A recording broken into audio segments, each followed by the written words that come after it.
안녕하세요. 저는 평생 아빠를 원망하며 살던 40대 초반 여자입니다. 적어도 6년 전까지 말이죠. 그러다 최근 아주 황당한 일을 겪었는데요. 아이러니하게도 그 일을 계기로 아빠와의 사이가 조금 더 돈독해졌어요.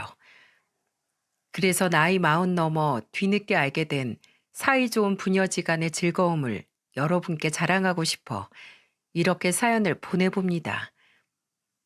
제가 어릴 적 아빠는 아주 바쁜 분이었어요. 온갖 사업이란 사업은 다 벌리고 다니셨거든요. 게다가 사업을 하려면 사람들과 자주 어울려야 한다며 집 밖으로만 나돌았죠. 그래서 저와 오빠는 아빠를 마주칠 일이 별로 없었습니다. 제가 아빠를 싫어하게 된 건 국민학교 4학년 때부터였어요. 저희 학교 운동회엔 아버지와 함께 뛰는 계주 종목이 있었어요. 하지만 아빠는 오빠와 저의 학창 시절 내내 운동회는커녕 입학식에조차 온 적이 없었죠.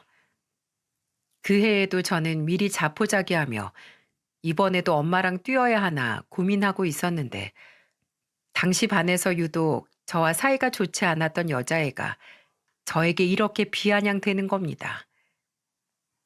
야, 아빠랑 안 뛰면 반칙 아니냐? 우리 아빠는 딸 운동에 빠지면 안 된다고 회사까지 쉬고 오는데 넌 매년 너희 엄마랑 뛰었잖아. 혹시 최미연 너 아빠 없어? 헐, 그런 거면 미안해. 아니거든? 나도 아빠 있거든? 뻥치지 마. 너희 아빠, 너희 오빠 계주에도 한 번도 나온 적 없잖아. 꼴에 자존심 있다고 거짓말하긴. 거짓말 아니라고. 그래? 그럼 이번엔 너네 아빠 운동회 데려와봐. 왜 대답 못해? 거봐. 못 데려오지? 아니거든? 데려올 수 있거든? 두고 봐. 내가 이번 운동회 우리 아빠 꼭 데려올 테니까. 저는 분에 못 이겨 그 애와 반 아이들 앞에서 큰 소리를 치고 말았습니다. 그리고 전 그날 밤 밤이 늦도록 자지 않고 아빠를 기다렸어요. 그날도 아빠는 새벽이 다 되어서야 들어왔죠. 평소대로 술 냄새를 풀풀 풍기면서요. 아빠 오셨어요? 우리 딸. 왜 여태 앉았어? 아빠 기다렸어? 얼른 자야지. 아빠, 저 부탁이 있는데요. 혹시 이번 제 운동회 와주시면 안 돼요? 아빠랑 뛰는 계주가 있는데 애들이 자꾸 저 아빠 없다고 무시하잖아요. 뭐? 누가 이 최도철이 딸을 무시해? 이거 안 되겠구만. 알았다. 이 아빠가 가마. 진짜요? 진짜 아빠 약속하신 거예요? 아빠의 알았다는 흔쾌한 대답에 저는 너무 기뻐 깡충깡충 뛰었습니다. 그리고 운동회 당일 저는 두근거리는 마음으로 아빠를 기다렸죠. 하지만 막상 운동회에 온 건 엄마와 아빠가 아닌 엄마 혼자였어요. 엄마, 아빠는? 엄마는 아빠가 일이 너무 바빠서 못 오셨다고 미안하다고 전해달랬다고 하더군요. 결국 그날 저는 하도 울어 퉁퉁 부은 눈으로 엄마와 계주를 뛰어야 했죠. 운동회가 끝난 후 집에 와서 얼마나 울었는지 모릅니다. 제가 아빠에게 어떤 마음으로 얼마나 어렵게 한 부탁인데 그걸 깡그리 무시하다뇨. 저는 그날 2번 다시 아빠의 말은 믿지 않겠다고 다짐을 했어요. 그리고 제가 중학교 3학년 땐 이런 일도 있었습니다. 어느 주말 웬일로 일이 없었는지 오랜만에 아빠가 집에서 쉬고 있더군요. 저는 아빠가 불편해 방 밖으로 나가지 않고 침대에만 누워 있었죠. 그런 제 방문에 조심스럽게 노크 소리가 들리더니 이내 문을 빼꼼 열고 아빠가 들어오더군요. 아, 뭐야? 우리 미연이 조금 있으면 생일이지? 선물 뭐 받고 싶어? 어이가 없었어요. 언제부터 제 생일을 챙겼다고 갑자기 선물 타령이랍니까?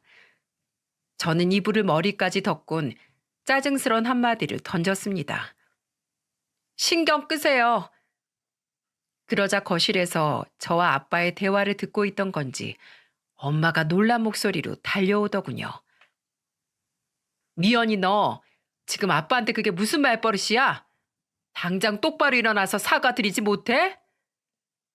저는 마지못해 침대에 걸터 앉았습니다. 놀라고 화가 난 표정의 엄마와 머쓱한 웃음을 짓고 있는 아빠의 얼굴이 보이더군요. 사춘기였던 전 괜히 더 화가 치밀어 그런 엄마의 말에 대꾸했습니다. 왜 나한테 그래? 아빠면 다 아빠야? 왜 이제 와서 친한 척인데 짜증나게. 그거 알아? 내 친구들은 다 나 아빠 없는 줄 알아. 너 그래도? 여보, 됐어. 그만해. 이후로도 아빠는 저와 대화를 나누고 싶은 듯 보였지만 저는 그런 아빠를 전부 무시했습니다. 가증스러웠어요.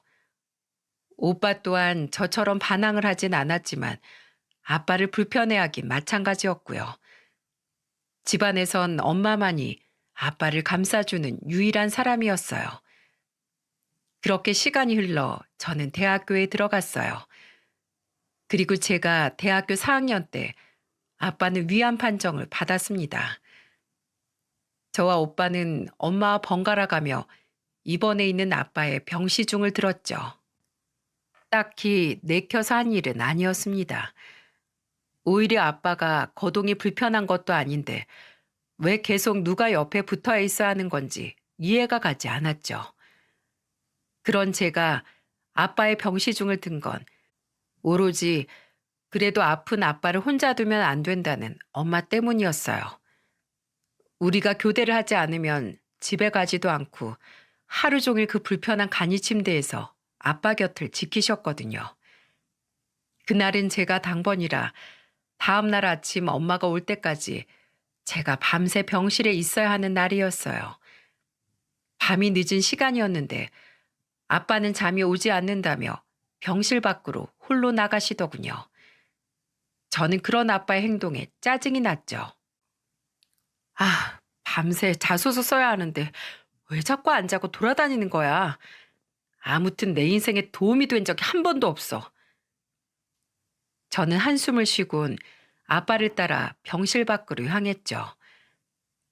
아빠는 대기실 의자에 조용히 앉아 계시더군요. 저는 그런 아빠의 자리에서 3칸 떨어진 끝부분의 의자에 엉덩이를 붙였습니다. 그때였어요. 제 귀에 들려오는 낯선 소리에 저는 깜짝 놀라 아빠를 향해 고개를 돌리고 말았죠. 아빠가 글쎄 눈물을 뚝뚝 흘리고 있는 게 아니겠어요? 저는 생전 처음 보는 아빠의 모습에 당황해 눈만 꿈뻑대고 있었어요. 무슨 말을 해야 할지 어떤 행동을 취해야 하는지 정말이지 알 수가 없었어요. 그 상황 속에서 먼저 입을 연 사람은 다름 아닌 아빠였습니다. 내가 미안하다 미연아. 이제 와서 너희들에게 참 미안해. 젊을 적엔 왜 그렇게 가족을 챙기지도 않고 주변 사람들만 챙겨대는지 모르겠다. 나는 그저 내 사업이 잘 되려면 그렇게 인맥을 챙겨야 된다고 생각했어. 그렇게 돈을 많이 버는 게 우리 가족을 위한 길이라고 생각했다. 헌데 이젠 안다. 그런 내 생각이 틀렸었다는 걸. 날 대하는 너희를 보면 지난 세월이 너무 후회스럽구나. 타임머신이라는 게 있다면 돌아가고 싶다. 그러고 싶어. 아빠는 제게 고해 성사를 하듯 흐느끼며 자신의 후회를 늘어놓았습니다. 태어나서 처음 본 아빠의 눈물과 처음 받아본 아빠의 사과에 당황했지만 그렇다고 제 입에서 괜찮다는 말이 나오진 않았어요. 아빠를 위로해주고 싶지도 않았고요. 왜냐하면 전 정말로 괜찮지 않았거든요. 단 한 번 들은 아빠의 사과로 모든 원망이 녹을 만큼 아빠에 대한 제 미움의 크기가 작지 않았던 거겠죠. 저는 그날 아빠의 눈물이 그칠 때까지 아무 말 없이 그저 대기실의 하얀 벽면만 노려보았습니다. 시간이 흘러 아빠는 오래 걸리지 않아 건강을 되찾았어요. 완치 판정을 받기까지는 몇 년이 더 걸렸지만 워낙 초기에 발견된 거라 다행이었죠. 그리고 아빤 그 많던 사업들을 차츰 줄여나가더니 언제부턴가 가족에게 시간을 많이 할애하려 애를 쓰시더군요. 별다른 대꾸를 하지 않은 오빠와 저에게 말을 걸기도 하고 외식을 하자며 뭐가 먹고 싶으냐고 묻기도 했죠. 그리고 저는 그날 이후 아빠가 다르게 보이기 시작했어요. 굉장히 건장하던 아빠는 암 투병을 한 이후 많이 늙고 왜소해져 있었죠. 저 사람이 언제 저렇게 나이가 들었나 싶은 마음이 들었어요. 그러다 괜히 측은지심이 들기도 했고요. 그래서 아빠의 화해를 향한 그 노력들을 못 이기는 척 받아주었죠. 시간이 흘러 제 나이 32에 오빠가 결혼을 하게 되었습니다. 아빠는 그런 오빠에게 서울의 25평짜리 아파트를 마련해 주었어요. 오빠는 아빠에게 어색하게 인사하더군요. 내가 더 큰 집을 해주고 싶었는데 이것밖에 해주지 못해 미안하다. 아니에요, 아버지. 그리고 서울에 25평짜리 아파트 마련하는 게 쉬운 일인가요? 이것만 해도 저는 너무 감사해요. 근데 아버지, 그거 아세요? 이 아파트가 제가 살면서 아버지한테 받은 첫 선물이라는 거요. 오빠의 말에 아빠는 씁쓸하게 웃으며 고개를 떨궜죠. 내가 가족들한테 그랬으면 안 됐는데 내 어리석음 때문에 너희에게 상처를 준 것 같아. 차마 고개를 들 수가 없구나. 그동안 참 이 아버지가 미안했다. 내가 앞으로 살면서 그동안 못해준 만큼 너희에게 더 잘하며 살게. 민성아, 너는 나랑은 다르게 결혼해서 아주 가정적인 남편이자 아빠로 살려무나. 그 모습을 보고 저는 아빠가 정말 진심으로 변하려나 보다 하고 처음으로 진지하게 생각했습니다. 그리고 그날 이후 저 또한 오빠처럼 아빠를 향해 세웠던 가시를 약간은 누그러뜨리게 되었어요. 그렇게 아주 조금씩이나마 아빠와의 관계에 진전이 생기던 때 다시 사건은 일어났습니다. 오빠의 결혼 2년 뒤 이번엔 제가 결혼을 하게 된 거예요. 남편은 당시 거래처 중소기업의 대리였는데 집안 형편이 꽤 어려운 사람이었어요. 방 2개짜리의 낡은 빌라 반지하에 네 식구가 전세로 살고 있었을 정도로요. 그래도 심성은 굉장히 곱고 착한 사람이었죠. 하지만 저는 믿는 구석이 있어 별 걱정을 하지 않았습니다. 오빠가 결혼할 때 집을 해주었던 아빠가 생각났거든요. 같은 자식인데 설마 오빠만큼은 못해도 적어도 빌라 한 채나 아니면 전셋집이라도 마련해 주겠지 하고요. 하지만 그건 저희 착각이었어요. 남편을 처음 소개시켜주고 얼마 되지 않아 엄마가 저를 부르더군요. 저는 무슨 일인가 싶어 안방으로 들어갔습니다. 엄마는 제게 통장을 내밀더라고요. 아빠가 주시는 거야. 결혼 자금에 보태 쓰렴. 아, 오빠와는 다르게 내겐 돈으로 직접 주려는 건가 싶어 저는 두근거리는 마음으로 통장을 열어보았죠. 그리고 통장에 적힌 액수를 본 제 표정은 급격하게 굳어버리고 말았습니다. 통장에 적힌 금액은 1,000만 원이었어요. 1억도 하다못해 5천만 원도 아닌 단돈 1,000만 원이요. 물론 1,000만 원이 적은 돈이라는 건 아닙니다. 하지만 오빠에겐 몇 억짜리 집을 해주셨는데 제겐 딸랑 1,000만 원이라뇨? 오빠한텐 서울에 아파트 하나를 떡하니 해주더니 나한텐 고작 1,000만 원이야? 엄마는 그런 제 말에 민망한 듯 쓴웃음을 짓더군요. 그게 이번엔 사정이 그렇게 되었다. 미안하구나. 그래도 그렇지. 아빠 정말 너무한 거 아니야? 딸은 출가 외인이다 이거야? 어쩜 이렇게 오빠랑 날 심하게 차별할 수 있어? 저는 안타까운 표정을 짓는 엄마를 뒤로하고 통장을 들고 방문을 나섰습니다. 빈정이 잔뜩 상한 채로요. 겨우 조금 풀렸던 아빠에 대한 미움이 다시 고개를 들던 순간이었죠. 그렇게 저와 남편은 대출을 받아 작은 빌라 전세에서 시작을 하게 되었습니다. 그렇게 아빠와 저 사이의 감정의 골이 다시 깊어진 지 3년이 지났을 무렵이었어요. 세상에 단 한 명, 제가 유일하게 믿고 의지하던 엄마에게 불행이 찾아왔습니다. 그 무렵 엄마께선 날이 갈수록 몸이 쇠약해지고 있었어요. 그러다 갑자기 찾아온 폐렴은 면역력이 잔뜩 떨어진 엄마에겐 치명적이었죠.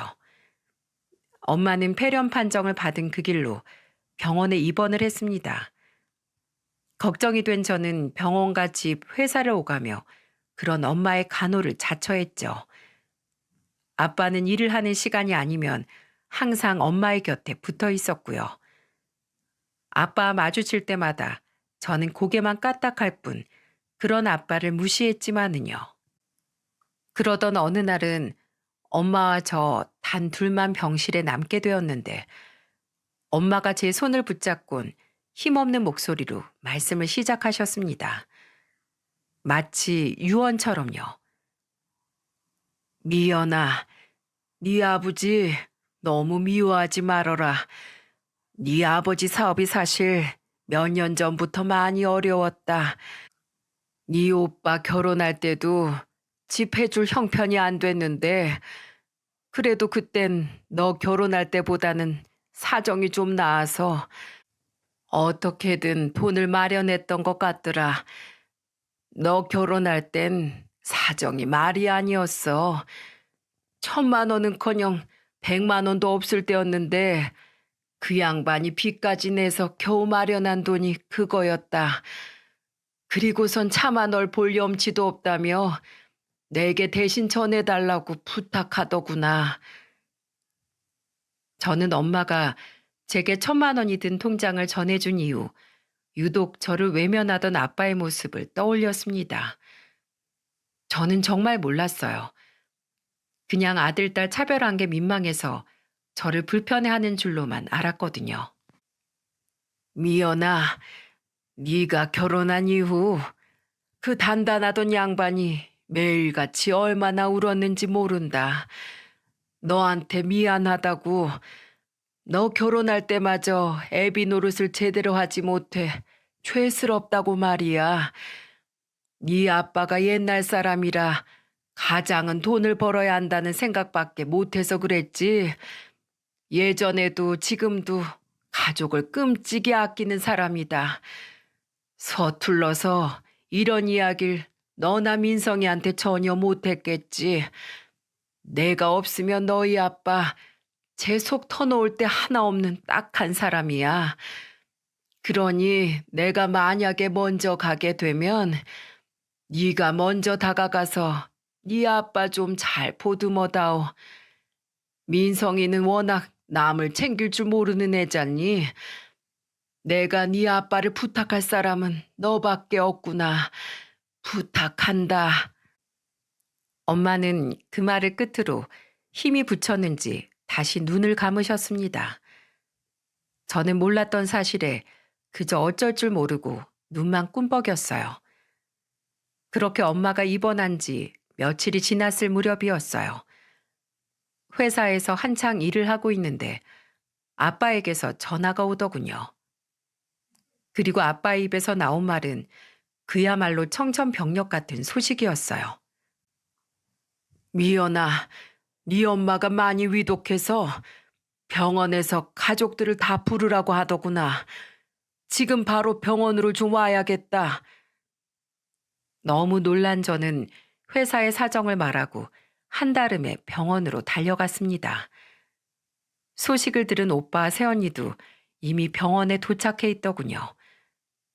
제 연락을 받은 남편도 얼마 지나지 않아 병원으로 달려왔고요. 그리고 그날 밤 새언니의 친정에 맡겨진 어린 조카들을 제외한 모든 가족들이 지켜보는 가운데 엄마는 조용히 숨을 거두었죠. 여보, 안 돼. 제발 이렇게 가지 마. 제발 날 두고 먼저 떠나가지 마. 아빠는 이미 숨을 거둔 엄마를 끌어안으며 오열을 하더군요. 그리고 장례식 내내 아빠는 하루도 눈물 짓지 않는 날이 없었습니다. 발인 때는 너무 울다 쓰러지기까지 했죠. 그렇게 엄마를 보내고 엄마의 마지막 말을 들은 저는 아빠가 신경 쓰여 견딜 수가 없었어요. 여러 가지 마음이 제 안에서 혼란스럽게 휘몰아쳤죠.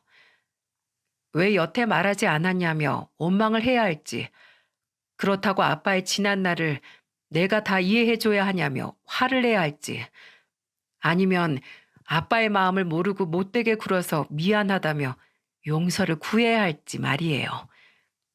가뜩이나 엄마의 죽음으로 마음이 힘든데 아빠의 일로 고민까지 더해지자 너무 괴로웠습니다.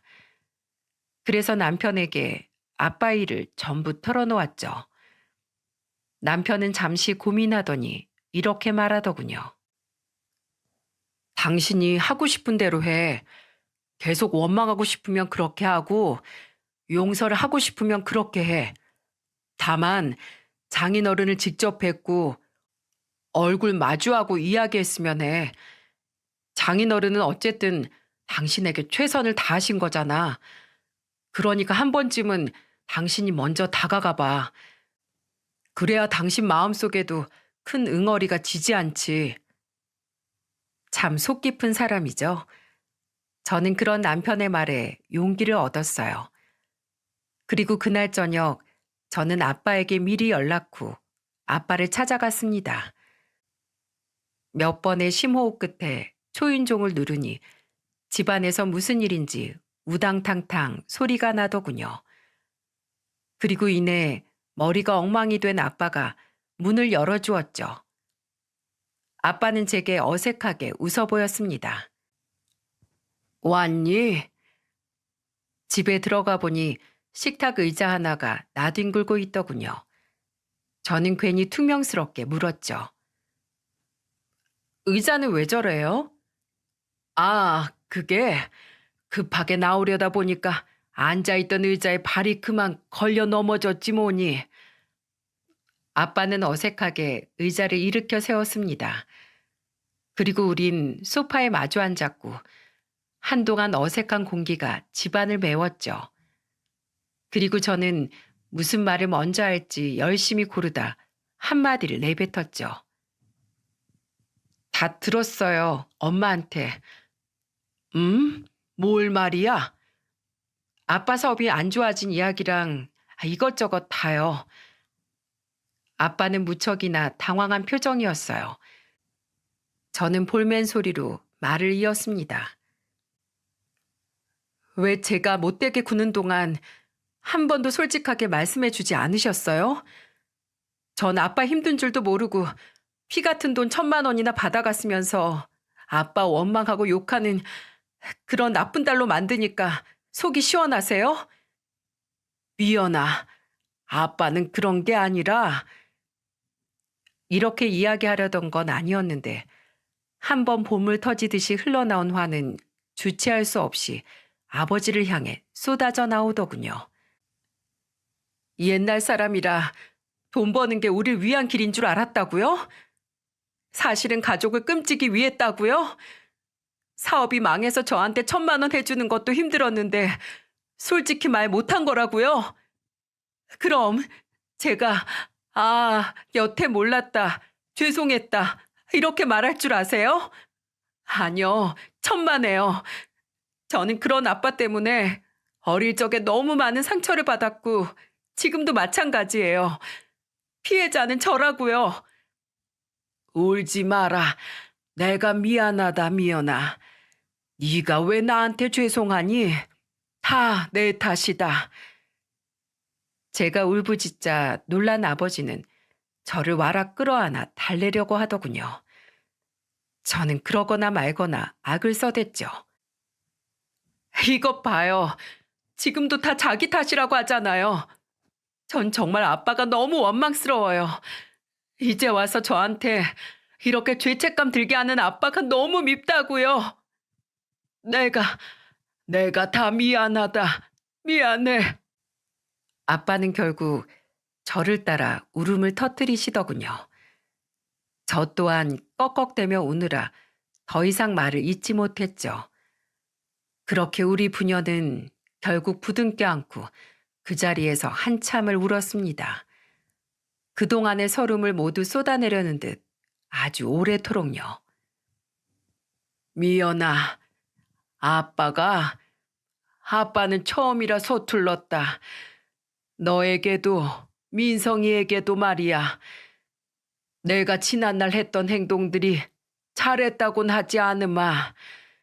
절대 그렇게 생각하지도 않고 늘 말했듯 항상 너희들에게 죄스럽게 생각하고 있어. 그러니 미연아, 지금이라도 내게 네 애비 노릇을 할 기회를 주지 않겠니? 내가 정말 잘하마. 아빠란 이런 거였구나 하고 네가 가슴 깊이 느낄 정도로 정말 최선을 다하마. 부탁한다. 아빠란 이런 거였구나가 대체 무슨 말이랍니까? 저는 어이가 없어서 그만 울다가 피식 웃고 말았죠. 그게 뭐예요? 그리고 저는 한참을 발을 꼼지락거리다 엄마가 돌아가신 후 오랫동안 생각했던, 하지만 입 밖으로 꺼내지 못했던 그 말을 조심스럽게 아빠에게 건넸습니다. 저도 죄송해요. 저도 늦었지만 노력해 볼게요. 아빠랑 잘 지내는 거요. 제 말에 아빠는 다시 왈칵 눈물을 터뜨리시더군요. 그 모습을 보자 저도 다시 울컥하지 뭡니까? 겨우 울음을 멈췄었는데요. 우리 둘은 그렇게 다시 한참을 울다가 그 모습이 서로 웃겨서 웃다가를 반복했고, 그렇게 아빠와 저는 오랫동안 해묵은 오해를 풀고 그날 화해를 하게 되었습니다. 아빠는 제게 했던 약속 그대로를 지키려 정말 많이 노력하셨어요.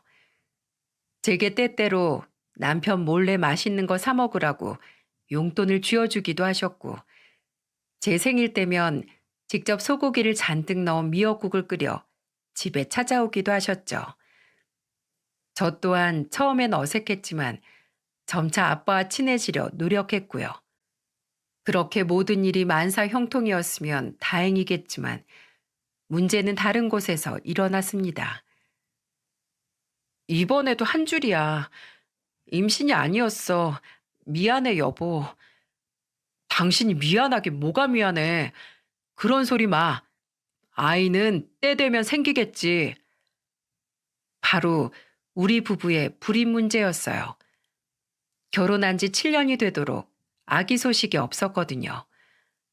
분명 병원에서는 우리 둘 다 아무런 문제가 없다고 했는데도 말이죠. 그 와중에 정작 저를 괴롭히는 존재들은 따로 있었어요. 바로 시모와 남편의 여동생이었어요. 예, 넌 시집을 왔으면 집안 대를 이어야지. 그깟 씨도 못 품을 몸뚱이에 뭐 한다고 아까운 바바를 우겨넣고 있어? 새언니, 정말 병원에서 아무 문제 없다고 한 거 맞아요? 괜히 욕먹을까봐 우리한테 거짓말하는 거 아니고요? 난 결혼하고 2년도 안 돼서 우리 규호가 금세 들어서던데 평소에 마음 씀씀이를 못되게 써서 애가 안 들어서는 건 아니에요? 그럼 어머님 아들도 목구멍으로 밥알 하나 씹어 넘기면 안 되게요? 저한테 씨를 못 주는데 제가 어떻게 품어요? 그리고 아가씨, 무슨 말이 그래요? 거짓말이라뇨? 제가 무슨 죄를 진 것도 아닌데 그런 거짓말을 왜 해요? 게다가 허구한 날 시매부한테 히스테리 부리다가 이혼당해서 부모님 집에 더부살이 하는 아가씨가 마음 씀씀이를 운운할 일은 아닌 것 같네요. 뭐라고요? 새언니 지금 말 다 했어요? 결혼한 지 4년이 넘어가자 제가 명절이나 시댁 행사에 참여할 때마다 시모와 신우는 저를 애도 못 가지는 여자라며 그렇게 구박을 해댔습니다. 그것도 남편이 보지 않을 때만 골라서요. 원래도 두 사람 성질이 못된 건 알고 있었지만 그래도 이 정도는 아니었거든요. 물론 저도 참지 않고 맞받아쳤지만 서러운 마음이 드는 건 어쩔 수 없더라고요. 그럴 때마다 저를 두둔해 준 건 다름 아닌 시부였습니다. 당신, 그리고 명인 너, 그만 못해? 사람들이 어쩜 그리 못돼 먹었어. 남의 귀한 자식을 데려왔으면 내 자식보다 더 귀하게 대해야지. 제가 그런 과시를 당하면서도 꼴도 보기 싫은 시모와 신우가 있는 시댁의 발길을 끊지 못한 건 바로 이런 시부 때문이었어요. 시부께선 제게 저런 소리 들으러 시댁에 오지 않아도 된다고 연신 말씀하셨지만 저는 차마 그러지 못했죠. 얼른 친정으로 가라니까, 아가. 왜냐하면 시부께선 선천적으로 몸이 약하셔서 거의 집에서 누워서만 생활을 하셨거든요. 그래서 시부는 젊었을 때부터 일을 하지 못하셨고 그 때문에 집의 가세가 많이 기울었다고 남편이 이야기를 해주더군요.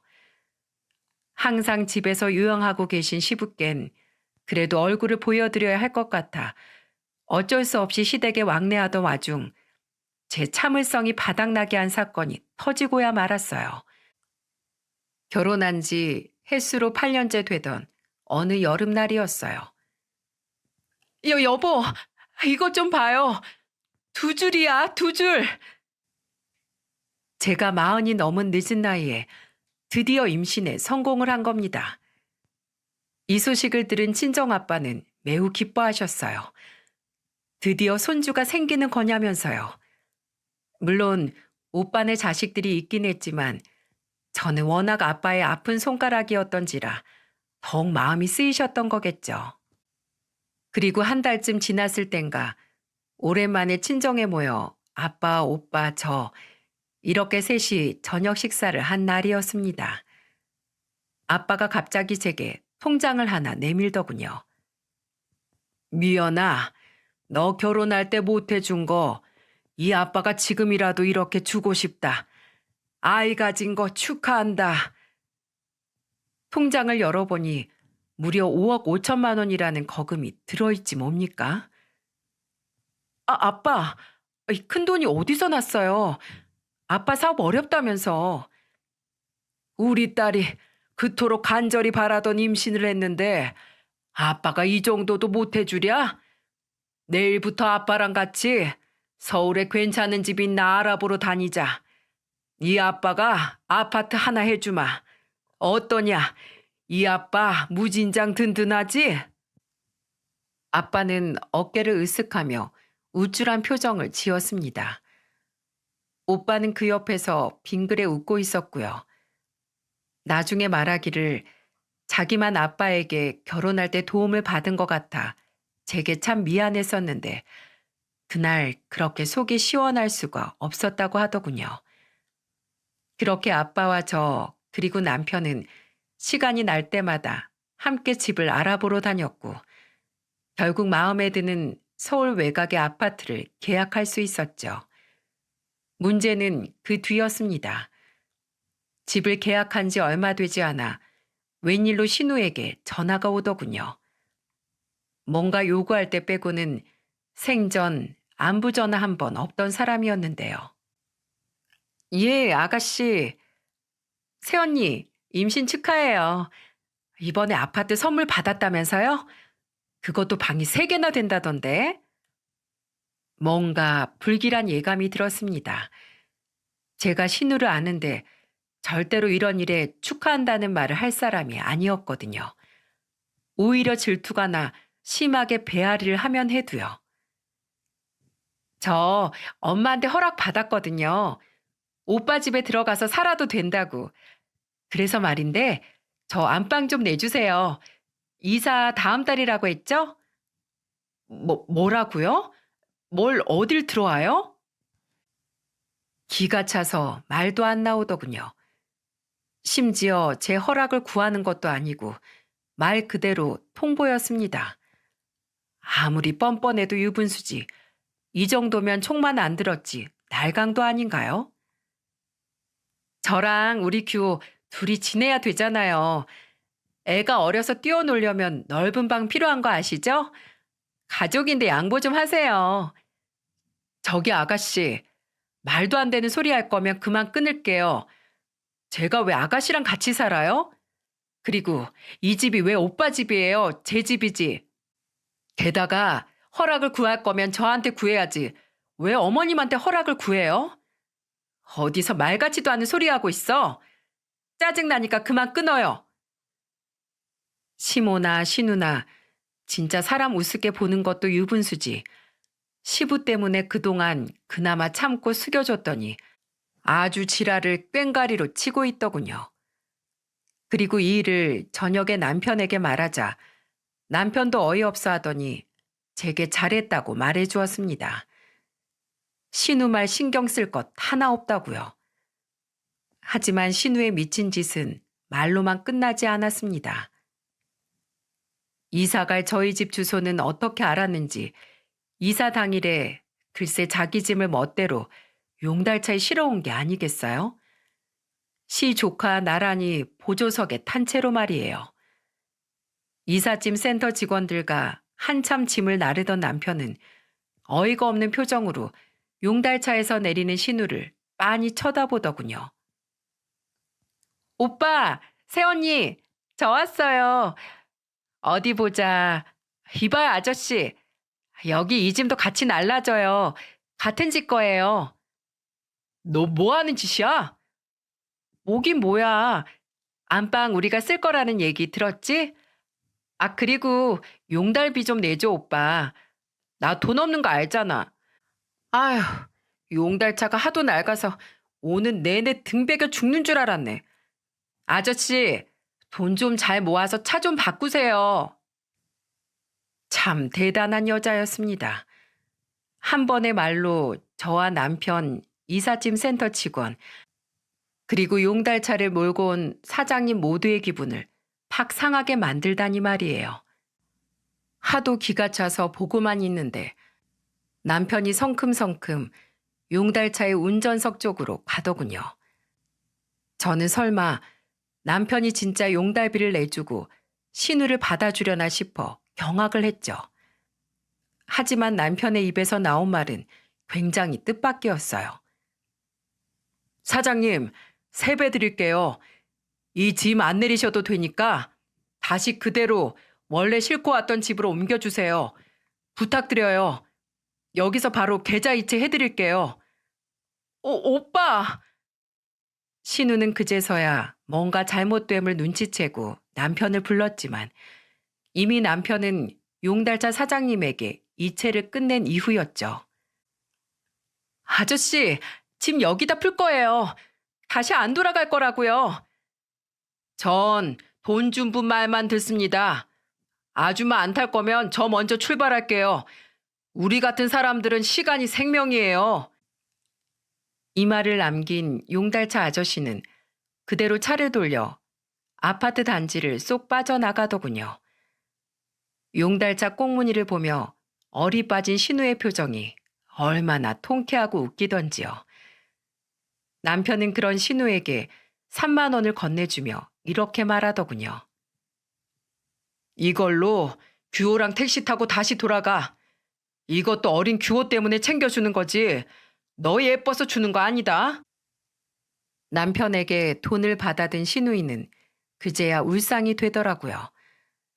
그리곤 남편에게 울먹이며 사정을 하기 시작했죠. 아, 오빠, 나 그 집에 살기 싫어. 나 곰팡내 때문에 진짜 고역이었단 말이야.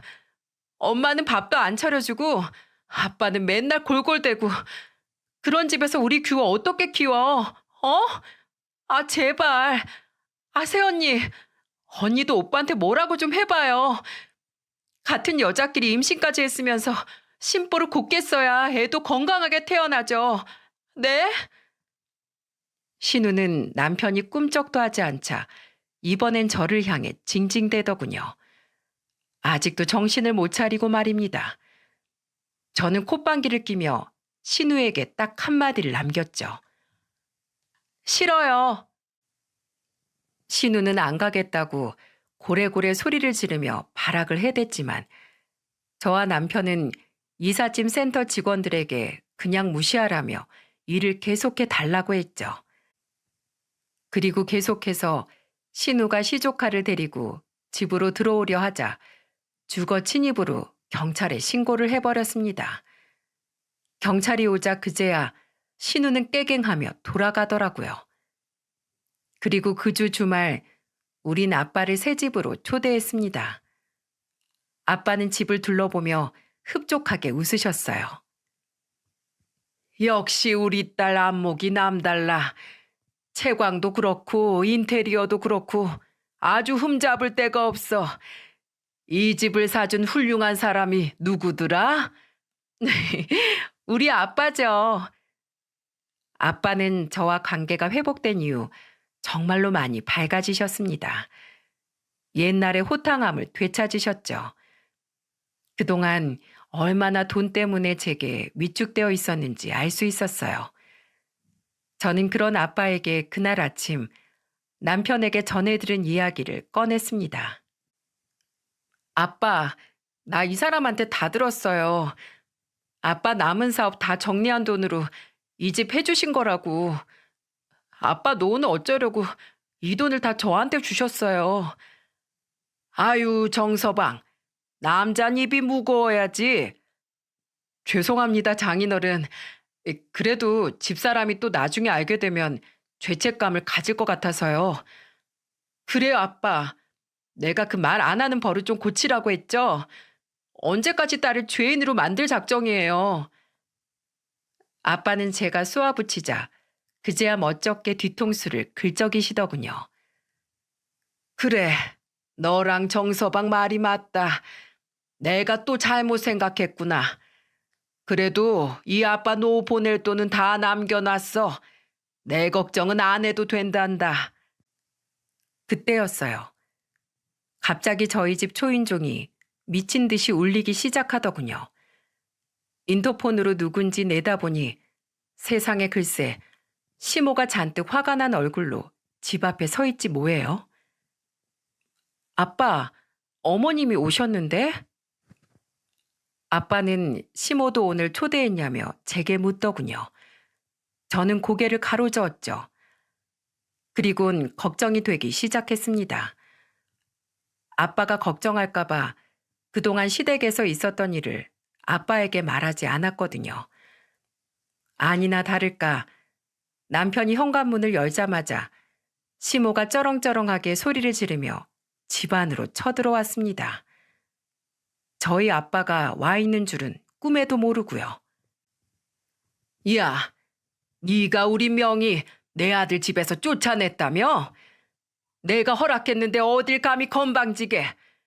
8년간 임신도 못한 년을 그래도 며느리라고 꼬박꼬박 대우해줬더니 주제도 모르고 기어올라? 어디 오늘 너 한번 죽어보자. 그리고 결국 우려하던 일이 터지고야 말았죠. 이 미친 여편네가 뭐가 어쩌고 저째? 아니, 사돈이 왜 여길? 시모는 뒤늦게 친정아빠의 존재를 눈치채곤 굉장히 당황하더군요. 하지만 아빠의 눈은 이미 분노로 이글거리고 있었어요. 누가 누굴 죽여? 이 망할 놈의 여편네야. 지금 누구한테 그딴 소리를 하는 거야? 너무 귀해서 나는 화 한 번 못 내는 우리 귀한 딸한테 감히. 미연이 너 여태 시댁에서 이딴 대우 받았어? 왜 이 아빠한테 말 안 했어? 아빠, 그게 그 순간 아빠가 너무도 든든하게 느껴졌어요. 그리고 입을 열려던 찰나 갑자기 눈물이 본물처럼 터져 나왔어요. 아빠, 그게요. 어머님이랑 신우가 나한테 맨날 마음씨 곱게 못 써서 애가 안 들어서는 거라고. 그러고 씨도 못 품는 년한테 주는 밥 아깝다고 막 구박하고. 말하다 보니 감정이 복받쳐 저는 엉엉 울고 말았어요. 아빠는 그런 저를 보더니 당장이라도 때려 죽일 듯 성큼성큼 시모에게 다가갔습니다. 왜 이래요, 사돈? 며느리 제가 오버하는 거예요. 일단 제 말 좀. 그 입 닥쳐요, 아줌마. 내가 지금 너무 화가 나서 여자라도 한 대 칠 것 같거든? 이 집 당신 아들 집 아니고 내가 내 딸한테 사준 우리 딸 집이니까 지금 당장 여기서 썩 꺼져요. 그리고 두 번 다시 내 딸 눈앞에 나타나지 마쇼. 사돈, 썩 꺼지라고. 내 말 못 알아들어? 아빠는 으르렁대며 시모를 쫓아냈고 시모는 겁에 질려 아무 말도 못하고 현관문 밖으로 밀려났습니다. 그제 아빠는 몸을 돌려 엉엉 우는 저를 안아주었죠. 아이고, 이 미련한 거사. 왜 진작 아빠한테 얘기를 안 했어? 넌 아빠한테 뭔 얘기를 안 한다고 뭘 할 자격 없다. 혼자서 얼마나 힘들었어 그래. 남편은 그 옆에서 죄진 사람처럼 서 있더군요. 저를 달랜 아빠는 그제야 남편을 향해 화난 목소리로 이야기했습니다. 자네, 나한테 어떻게 된 일인지 설명 좀 해줘야겠네. 아빠, 이 사람은 잘못 없어요. 계속 나한테 시댁에 가지 말라고 했는데 제가 억지 부려서 간 거예요. 시아버님 뵈려고. 아버님은 저한테 잘해주셨는데 몸이 너무 편찮으셔서 집 밖으로 잘 나오지 못하셔. 그래서 그랬어요. 이 사람한테 뭐라고 하지 마세요. 네? 제가 다급하게 말리자 아빠는 의심스러운 눈초리로 남편을 올려다보더니 쌀쌀맞게 말하더군요. 자네, 내가 우리 미연이 봐서 그냥 넘어가 주는 거야. 평소 자네 심성을 잘 아니까. 근데 또 이런 일이 내 귀에 들리면 그땐 가만두지 않을 걸세. 알겠나? 우리 미연이 눈에 눈물 나게 하지 말란 말이야. 네, 장인어른. 제가 입이 10개라도 할 말이 없습니다. 죄송합니다. 그리고 아빠는 그대로 며칠을 저희 집에서 지내셨어요. 혹시 시모나 신우가 다시 찾아올까 봐서요. 아유, 아빠, 이제 그만 좀 가요. 맨날 야구방망이 품에 끼고 뭐 하는 거야? 뭐, 누구 때리기라도 하려고요? 흥, 내가 정말 정서방 자네를 믿고 가도 되겠나? 자네 모친하고 동생이 또 와도 우리 미연이 속 안 상하게 잘 처신할 수 있냐 이 말이야. 그럼요, 장인어른. 정말 한 번만 마지막으로 저 믿어주세요. 저 정말 잘하겠습니다. 어, 충성하겠습니다. 남편은 아빠에게 어떻게든 인정받고 싶었는지 안절부절 못하다가 손을 들어 올려 충성하는 신용까지 하더군요. 그 모습이 어찌나 우습던지 저와 아빠는 결국 웃음을 터뜨리고 말았죠. 그 뒤 시모와 신우는 저희 아빠가 무섭긴 무서웠는지 다시는 찾아오질 않더군요. 몇 번 전화가 왔었지만 저는 그냥 두 사람의 번호를 차단해버렸습니다. 남편도 그러라고 했고요. 더 이상 말 섞어봐야 기분 좋을 일 하나 없는 사람들이니까요. 하지만 남편도 저도 아픈 시부가 걱정이 되더군요. 그래서 우린 상의 끝에 시모와 신우가 집에 없을 때 몰래 시댁으로 가 시부를 모셔왔어요. 그리곤 평이 좋은 요양병원에 입원을 시켜드렸죠. 시모와 신우에겐 아버님을 요양병원에 모셨다는 연락만 남편이 했을 뿐 어디인지는 알려주지 않았고요. 처음엔 너무 우리끼리 독단적으로 결정한 건 아닐까 걱정이 되었지만 다행히 시부께선 굉장히 좋아하시더라고요. 살던 집보다 훨씬 쾌적하고 시모와 신우의 신경질을 번갈아 가며 듣지 않아도 된다면서요. 그러면서 제 손을 잡고 참 고맙다고 연신 말씀하셨죠. 그렇게 저와 남편은 매주 주말 요양병원으로 시부를 찾아뵙고 있습니다. 그런데 요새 요양병원에 갈 때마다 항상 저희보다 먼저 와 있는 사람이 있어요. 그게 누구냐면 말이죠. 왔냐들? 아니, 사돈, 이거 여기에 있던 거 맞아요? 제가 안 보는 사이에 몰래 옮기신 거 아닙니까? 사돈께서 장기 못 두는 걸 왜 제 탓을 하십니까? 아이고, 우리 며느리 왔니? 명준이 너도 왔냐? 바로 저희 아빠였습니다. 아빠는 혼자 계실 사돈이 안쓰럽다며 한두 번 시부의 문병을 가시더니 두 분 쿵짝이 생각보다 잘 맞는 모양인지 이젠 거의 제 집처럼 드나드시더라고요. 뭐 잘된 일이죠. 두 분 다 혼자 계셔서 쓸쓸하진 않으실까 걱정했는데 이렇게 서로 심심함을 달래며 잘 지내시니 말입니다. 신우와 시모의 소식은 저희가 번호를 차단해 더 이상 알 길이 없지만 뭐 원래 살던 집에서 서로 지지고 볶고하며 잘 살고 있겠죠. 물론 시조카가 조금 안쓰럽긴 하지만 아마 제 생각엔 신우 성격에 곧 제 아빠에게로 시조카를 보낼 것 같습니다. 먹고 살기 힘들다고요. 그리고 제가 아는 전 심해부는 좋은 사람이었으니 분명 그런 시조카를 잘 키워줄 거라고 믿고요. 저는 지난달에 회사를 그만두었답니다. 다음 달이 벌써 출산 예정일이거든요. 아빠와 남편은 벌써부터 신이 나서 아기 방에 침대니 옷이니 모빌이니 잔뜩 사다 두었습니다. 제가 그만 좀 사라고 말릴 정도로요. 여기까지가 저희 아빠와 저의 마냥 웃지만은 못할 긴 이야기였습니다. 어때요?